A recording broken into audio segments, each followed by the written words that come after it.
What's up, everyone? Finally, we're here. UFC 300. Amazing event, top to bottom. Almost every single card is amazing. A lot of these cards could headline an event on their own. Just a little comment. I will say I was convinced that for UFC 300, we were going to see one of the three. Either a super fight, like champion versus champion, like active champions. I know Hill and Pereira are both, but they're not active champions on, like super fight, like one division champion versus another division champion.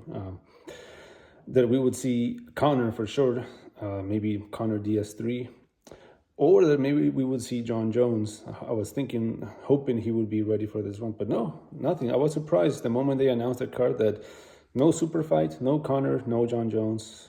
Still, it's an amazing card, no complaints. So let's get to it. As I always do, I start with the main event, which is Alex Pereira defending his belt against Jamal Hill. And this is one of my underdogs for the night.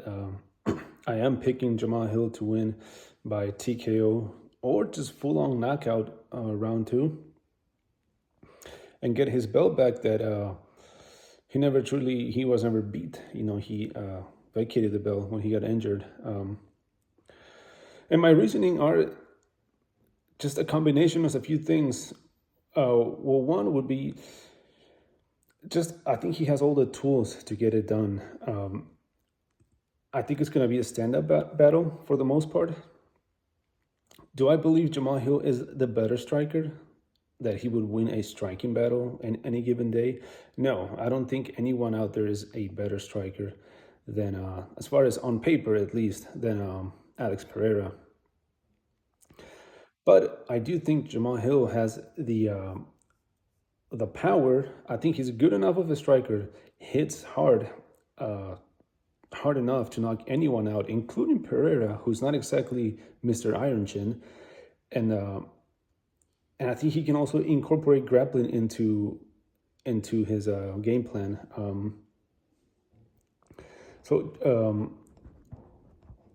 So Jamal Hill is coming from fighting. He's been off for a year and a couple months. Last fight was against Glover Teixeira, where he absolutely dominated and destroyed Glover Teixeira. I mean, one of the most impressive things on that fight, besides the beating that Glover Teixeira took, was Glover Teixeira's heart, how he survived that. Other than a few moments, I think first round and maybe the fourth round, where Glover Teixeira was able to take him down, which was clearly his game plan. Jamal Hill used him as a punching bag, destroyed him in the stand-up.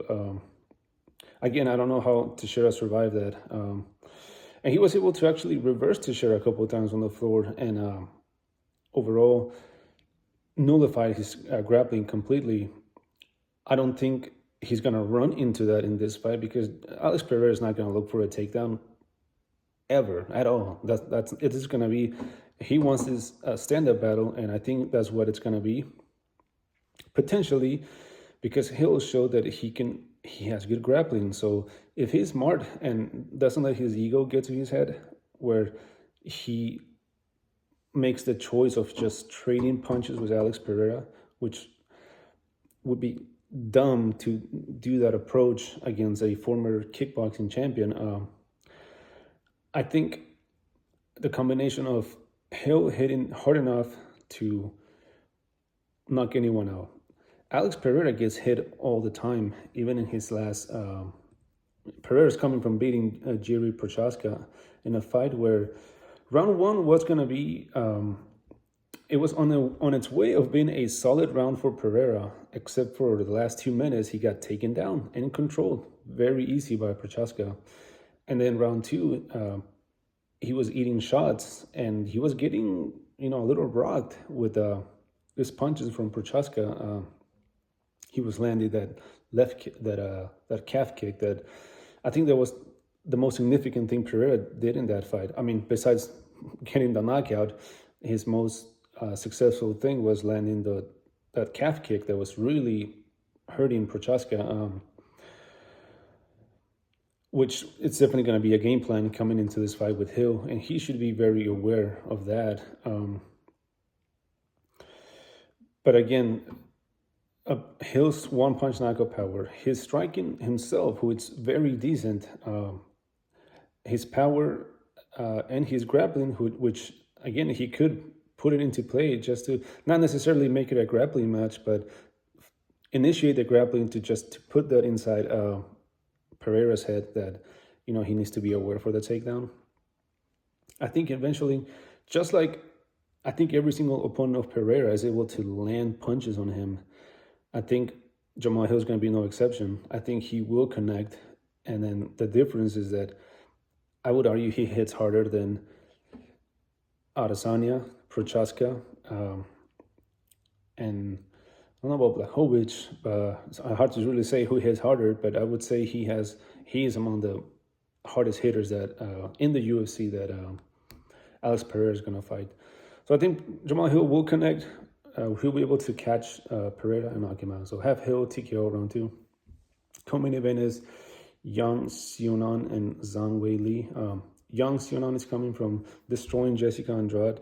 They have very similar styles, very good strikers. Like if you watch them for women's MMA standards, very solid stand-up technique for Yang Xiaonan. She's coming from destroying Jessica Andrade. A couple minutes into the first round, she basically did whatever she wanted. Landed a few, countered her with the right hand, I think, dropped her and just got the TKO.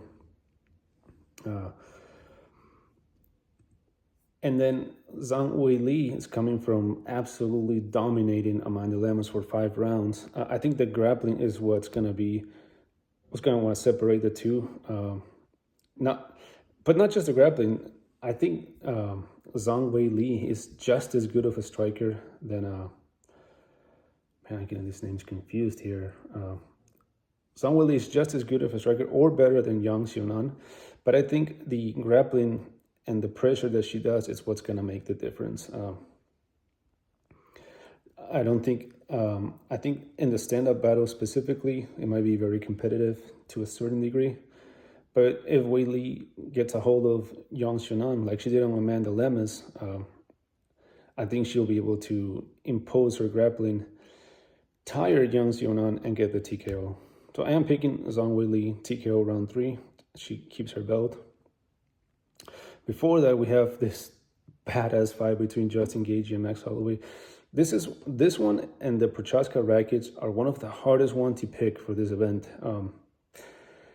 I am having anyone that says I am super confident in either Max Holloway or Gaethje, they're full of shit. How can you be super confident picking either one? Gaethje is coming from knocking out Justin Gaethje in a fight that round 1 was very competitive. I think Poirier won round 1 barely. He did enough to steal the round towards the end. But eventually, round 2, a minute into the fight, Gaethje lands a head kick. The same way Leon Edwards did on Usman, where he throws a punch, immediately, at the same time throws a head kick and just knocked him out.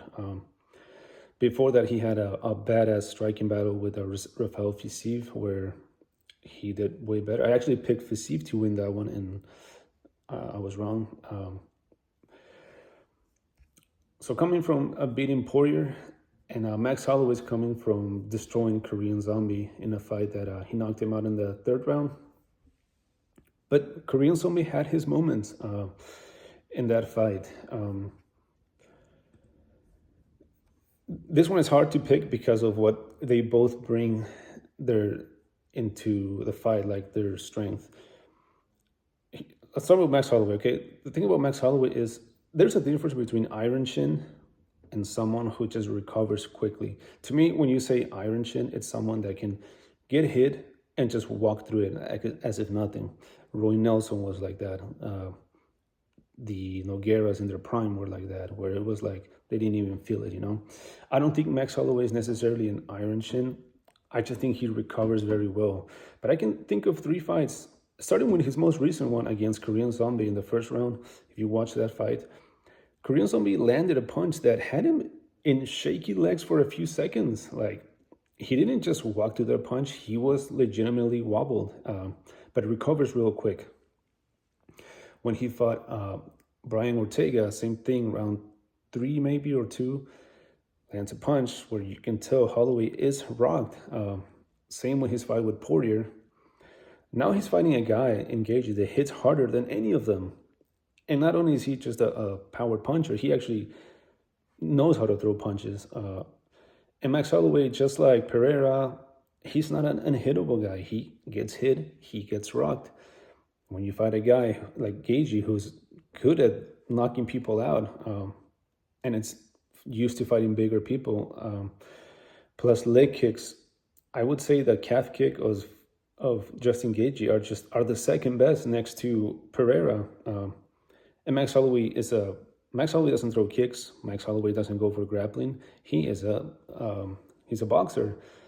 So I'm picking Holloway to win. The only thing that concerns me on this one is, what if Gaethje throws the best he can, everything he has, and Holloway survives, and then cardio fails Gaethje? That's the only thing that concerns me. But I am picking Gaethje by a TKO. I think he will be able to connect and knock Holloway out, who, again, in my opinion, he's not an iron shin. He recovers quickly, but he's fighting a guy who hits really hard. So Gaethje by TKO round 2. Not super confident, though. Before that, we have Oliveira versus Arman Tsarukyan. They're both coming from finishing Beneil Dariush in the first round. They have that in common, but there is a difference on the way how that fight played out. Tsarukyan destroyed Dariush. It wasn't even competitive. It was a minute into the fight, knocked him out. Dariush was beating Charles Oliveira for the first 3 minutes of that fight, if you go watch it. The classic scenario where if people that are not afraid of Oliveira's grappling do good against him. And I think Tsarukyan is one of those guys. If you look at Gaethje, Poirier, Chandler, all those guys were afraid to jump into the ground with Oliveira. Like, they would hurt him, they would drop him, and they would not follow up. They were afraid. They wanted him to get up. Makhachev was not afraid of his ground game, and he took a dump on him. Like, he beat him on the stand-up, he beat him on the grappling, and then he submitted him. I think Arman Tsarukyan is on that same mentality of Makhachev. I don't think Tsarukyan is going to be afraid of Oliveira's ground game. I think he's good enough where he can out-grapple him and get the submission. And that's my pick. I am picking Tsarukyan to get to win this one by submission round 2. For as good of a grappler Charles Oliveira is, he has been submitted a few times in the UFC, and he taps quick. Like, once they lock it in, he taps just as fast as he taps other people. And again, one of the things that Oliveira has is that people are afraid of his grappling. Arman's not going to be one of those guys. Arman's going to go there and drop him, and if he does, he'll jump on him and finish him. Now, can Oliveira catch him with that submission? Absolutely, he can do that to anyone. And I will say, though, if you pick Tsarukyan to win by submission, I think that's paying plus like 800 or something like that. And then Nickal versus Brundage. Do I need to convince someone who to pick on this one? Like, do I need to convince you Nickal is going to smash him? No. I will say, though, there's been a few times where when the odds are as impossible as this one, like Brundage is plus 1100, somehow the impossible happens, right? I can think of Gelton Almeida versus Derek Lewis going into a decision. It happened. Amanda Nunes losing her belt to that other chick. It was also plus 1,000. Somehow it happened. So don't be surprised if somehow the impossible happens and Brundage wins. But besides that, I have Nickal submission round 1, destroys him. But anyways, here's my summary. So I have Jamal Hill TKO round 2, Zhang Weili TKO round 3, Justin Gaethje TKO round 2. Not super confident though. Arman Tsarukyan by submission round 2, and Nickal by submission round 1. All right, guys, thank you.